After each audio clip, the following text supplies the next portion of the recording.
Alright, this will probably just be another one of those long talking.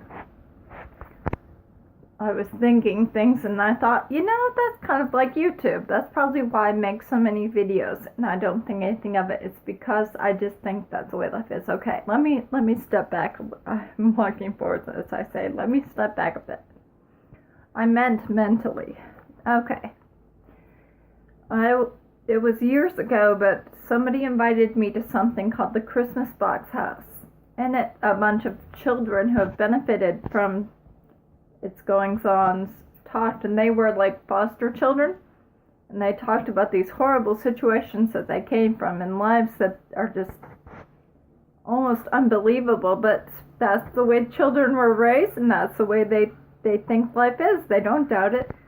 That made an impression to me that children, they just think that's the way life is, and so it's not strange to them. They just think that's everybody's experience. In my mind, I was thinking about a scripture, a proverb about how if you train a child away, then they won't depart from it. Well, that's probably why. Okay, I wanted to add really quick, the other thought I had really quick about that was my daughter. Everybody that's had ultrasounds has gone and had the pictures taken and thought, oh my goodness, how does the child say like that? Well, my daughter was upside down and she has really long legs. And her legs were up over her head and stuff, and I was like, oh my goodness, how can she be comfortable? And the nurse said that too. She says, I don't know how the babies are comfortable in those positions, but that's where they're planted and that's where they grow. And she said something along the lines of how they don't know any different. That's just the way things are for them. That's just life. I was thinking how much we endure, not even realizing we're enduring. And now to relate that to Facebook videos and public speaking, that's something that people think is so uncomfortable and so terrible, and it's something they don't want to do. And I was thinking, I've always loved public speaking, but as I was writing a talk for my son, and I was hoping that some of his anxiety would help him take it more seriously, but he doesn't. I try to get him to teach lessons and stuff, thinking, oh, well, eventually he'll figure out that there's pressure on there to say something valuable or important or significant. Ding! I don't do that when I talk on Facebook. Nothing I say is significant. I just ramble on and on and on, and I record it. Well, I don't think anything of it. Well, why is that? It's because when I was a very, very young child, I started speaking in front of large groups of people, and I just thought that's just something people do. I didn't think to fear it. I just did it. There was one time I remember in primary, I was telling my kids a story, that's why I remember it right now. I had to give a talk in primary, and I'd forgotten, and my mother was, I don't know how they did it, but my mother was primary president, but she didn't know I gave a talk either. Anyway, we're all sitting down in there, and then she looks at the thing and sees that I'm giving a talk. She's like, did you know you had to give a talk today? I was like, oh, yeah, I know. I did not know. Anyway, so then it came my time to talk, and I just stood up there. I was like, uh-oh, I better say something. And so I just started listing all the things I was thankful for, and I just kept going on and on and on and on. And finally, they had to ask me to sit down because I just kept going on and on and on. I'm thankful for my dog. I'm thankful for my cat. I'm thankful for my parents. I'm thankful for my car. And I just listed all the things I was thankful for. I don't think I even had a concept of that I needed to make a point. It was just filling up space talking. I did a similar thing with my dad. My dad is a high councilman, and I had to go run and, well, I didn't have to, but he had to go run and speak. And he asked if anyone wanted to speak, and of course, I'd love to speak. So I said, I'll do it. You get up there and you have so many minutes, they tell you, you need to talk to this point. So, well, I didn't know, I'm not going to say till the end, because I don't want to ruin the story. Anyway, so I was talking, and I talked, and I talked, and I talked, and I kept staring at the clock, because I knew what time I had to stop at. So I just kept talking and talking, and then finally, my dad says, leave some time for me, and I looked, and I'm like, well, I still haven't filled my time, so I kept talking and talking and talking. I'm like, I feel like I've been talking for a long time, so finally I just quit and sat down. It wasn't until later I figured out that the clock was broken. I actually talked for over 30 minutes, and my dad, he just gave a really short little brief talk.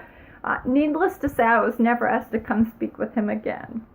But honestly, it was a mistake. I was looking at the clock, trying to do my duty and speak to them on time, and I'd heard other people say it was hard to speak for 10 minutes. Well, obviously, look at the time now, it's been over 5 minutes. I don't have a hard time filling up 10 minutes with nothing.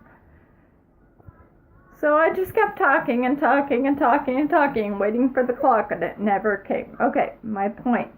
I did have one somewhere along the line. Oh, I was helping my son, because I told him, well, you can just practice by giving your talk, because he has to give a talk next Sunday. I was like, you can practice by giving your talk at family home evening, because he also has the lesson.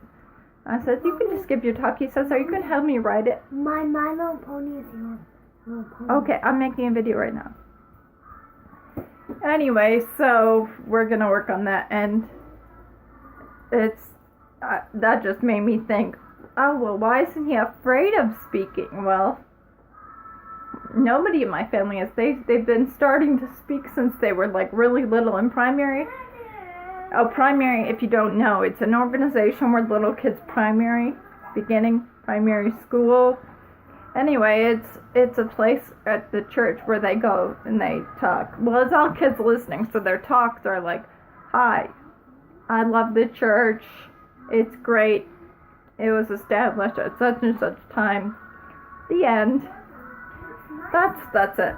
Anyway, so I've been playing videos for my son because I want him. I was like, so what are you going to give a talk about? And my husband says, well, look up online and find out what their sharing time topic is so it can be relevant. Yeah, that's what I should do, but I instead picked out somebody that I really like, and I wanted to watch some videos of him yesterday, so we did, and I let my son learn, and he's in the research stage. Like, it's kind of like writing a research paper.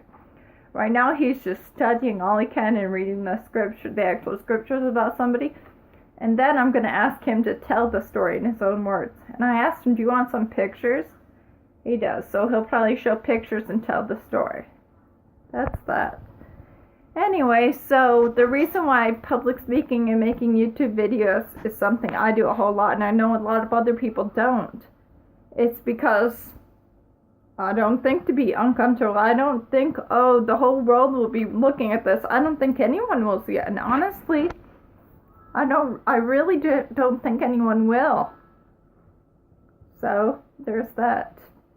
And even if they did, it's like, even when I give talks well, okay, let me tell this one other story, and then I'm going to get off, because it's way too long.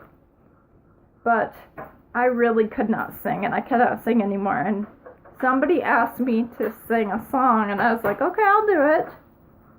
And then I told my parents, I said, can you please get anyone and pray for me, because I'm going to need it. And so I practiced, and then I sang, and it was terrible. Where was I going with this? Oh, it's the fact that I wasn't afraid to do it. Because I just figure, well, that's just what people do. Nobody's ever really that talented, but they get up and sing anyway, so I can do it. I'm sure I sounded really bad, but the thing I kept telling myself and believing is I have all those people praying for me, and I'll have all this help. And maybe people will hear something other than what I sing. I just kept believing that because it was just so awful anyway. I thought, well, if I just go and do it, then it'll all work out. Anyway, that's the end of the reason why we do things that are very, very uncomfortable.